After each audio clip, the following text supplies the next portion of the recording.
The sun was just beginning to rise over the vast savannah. Golden rays painted the tall grass in shades of amber and gold, and the soft hum of morning life echoed through the wilderness. Birds glided low over the plains, and distant elephants trumpeted softly, welcoming another day of survival. But that morning wasn't like any other. Ranger Daniel Harris, a man known for his courage and compassion, stood at the edge of his jeep, scanning the horizon. He had worked in the wildlife reserve for nearly 12 years and had seen almost everything, from poachers, traps to miraculous animal rescues. Yet something in the air that day felt different. The radio crackled with the familiar voice of his partner. "Morning, Dan. You out on patrol already?" "Yeah," Daniel replied, eyes fixed on the endless stretch of land ahead. "Something feels off today. The animals are too quiet." He wasn't wrong. Usually, by this time, the grasslands would echo with the calls of birds, the chatter of monkeys, or the roar of distant lions. But now, there was only silence, a kind of silence that made the heart uneasy. Suddenly, Daniel froze. From behind the acacia trees, a figure emerged, a massive lion, his golden mane tangled and dusty. His eyes, however, were what made Daniel's heart pound. They weren't fierce or threatening. They were wet, filled with something Daniel had never seen in a predator before. Tears. The lion was crying. Daniel instinctively reached for his binoculars, trying to make sense of what he was seeing. The lion stood a few meters away, looking straight at him, breathing heavily. His chest rose and fell with exhaustion, and his deep amber eyes seemed to plead for help. "Easy, boy," Daniel whispered under his breath. "What happened to you?" The lion didn't roar or attack. Instead, he took a few hesitant steps toward the ranger's jeep, then stopped. He turned his head slightly, looking back toward the forest, as if urging Daniel to follow.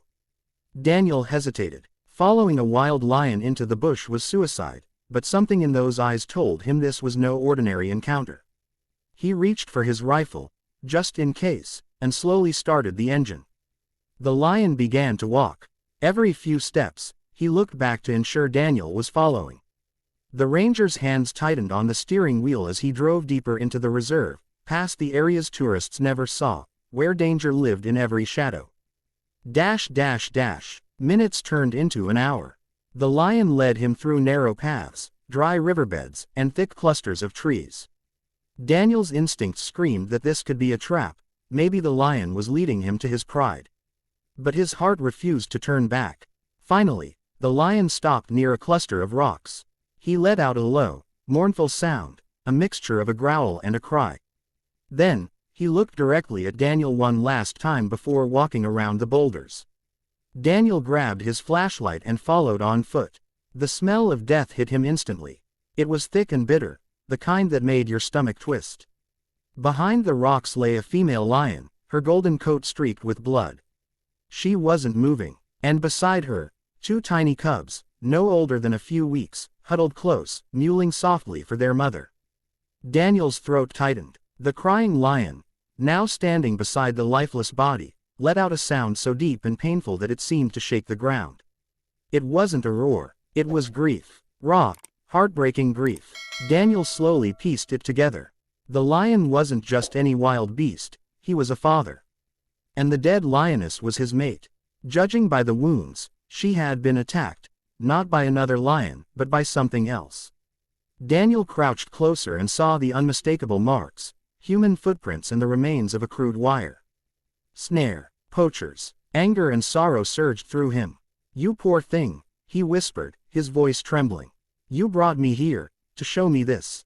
The lion didn't react, he just stood over his family, his mane blowing gently in the wind, eyes fixed on Daniel, as if asking for justice. Daniel knew what he had to do. He reached for his radio. "Base, this is Ranger Harris. I've found a poaching site. Repeat, I've found a poaching site near Sector 9. One adult lioness down, 2 cubs alive. Possible suspects still nearby." The radio hissed with static before a voice replied, "Copy that, Harris. We're dispatching backup immediately. Stay put." But Daniel couldn't wait. He noticed fresh tire marks nearby. They led deeper into the bush. The poachers couldn't be far. He turned to the lion, who was still watching him silently. "Come on, boy," Daniel whispered. "Let's end this together." The lion blinked slowly, as if he understood. Dash dash dash. They moved side by side, man and beast, following the tracks. Daniel's jeep bounced violently over rough ground, while the lion moved like a shadow, his massive paws silent on the dirt. After 20 minutes, they reached a clearing. 2 trucks were parked under the trees. Around them stood 3 men, rifles slung over their shoulders, laughing as they packed something into bags. Daniel's blood boiled when he saw what was inside: lion skins. Fresh ones. He gripped his rifle tightly, but before he could act, the lion growled, a deep, thunderous sound that silenced everything. The poachers froze. One of them turned around and shouted, "What the?" The lion charged. Chaos erupted. One man fired wildly, missing his shot as the beast leapt through the air, knocking him flat. Daniel jumped out, taking cover behind his jeep and shouting, "Drop your weapons. Ranger unit, hands up." But the poachers panicked. Another man raised his gun, aiming at the lion. "No," Daniel yelled, pulling the trigger first. The bullet hit the poacher's leg, sending him sprawling to the ground. The third tried to flee into the bushes, but the lion blocked his path, growling so fiercely that the man dropped to his knees. By the time backup arrived, the scene was over. 2 poachers were injured, 1 captured alive, and the lion stood tall beside Daniel, his chest heaving, blood from a graze wound on his shoulder. "Easy, boy," Daniel murmured, stepping closer. "It's over now." For the first time, the lion didn't look in pain. His eyes, though filled with sorrow, carried something else: relief. He turned back toward the direction they came from, toward where his family lay. Daniel followed him one last time. When they reached the rocks again, the cubs were still there, crying softly beside their mother. Daniel bent down, lifting one gently.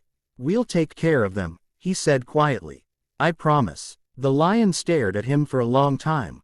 Then, as if accepting his word, he stepped back. He looked up at the sky, released one last mighty roar that echoed through the savannah, a farewell to his mate, and slowly disappeared into the horizon. Daniel stood there for a long while, holding the cubs close. Dash dash dash. Days passed. The cubs were taken to the reserve's rehabilitation center. They were weak at first, refusing to eat, until one evening, as Daniel stood outside their enclosure, they perked up suddenly, looking toward the distant hills.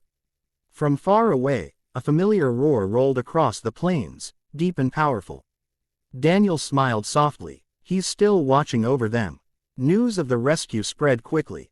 People around the world were moved by the incredible story of a wild lion who trusted a human enough to ask for help. Of a ranger who followed his heart instead of fear. But the truth was deeper than that. Daniel knew that moment changed him forever. He had seen intelligence in that lion's eyes, emotion that went beyond instinct. It was a connection, fragile yet powerful, between 2 beings from different worlds who understood one another without words. Months later, when the cubs were old enough to be released, Daniel drove them back to the same area, the same rocks where it all began. The jeep stopped. The cubs stepped out hesitantly, sniffing the air. Then, from behind the trees, a majestic figure appeared, the father lion.